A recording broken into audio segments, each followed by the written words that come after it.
राम राम. उन्हाळा लागला की शेतकऱ्यांच्या दोन कामांना वेग येतो. एक म्हणजे उन्हाळ्याची किस्तकारी आणि दुसरं म्हणजे आपल्या वावरामध्ये हे मेंढरांची बैठक बसवणे. आता मेंढरांची बैठक बसवण्यामागे शेतकऱ्यांचे दोन मत आहेत.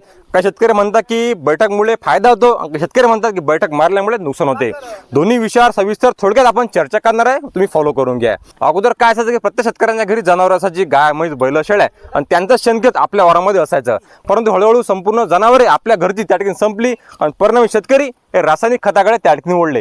रासायनिक खत सध्या भाव पाहिले 2000ची बॅग आपल्याला पाहायला मिळते. रासायनिक खत हे आपल्या पिकांचं खाद्य आहे, जमिनीचं खाद्य नाही आहे. आपल्या जमिनीचं, आपल्या जीवाणूचं जे खाद्य आहे ते म्हणजे हे शेणखत आहे. तुम्ही मग लेंडी खत घ्या, कोंबडी खत घ्या की आपल्या घरचं कुजलेलं शेणखत घ्या, तर हा चांगला फायदा आहे. याचं पहिल्या वर्षी आपलं मलमूत्र लागते आणि दुसऱ्या वर्षी पण लेंडी खत लागायला सुरू होते.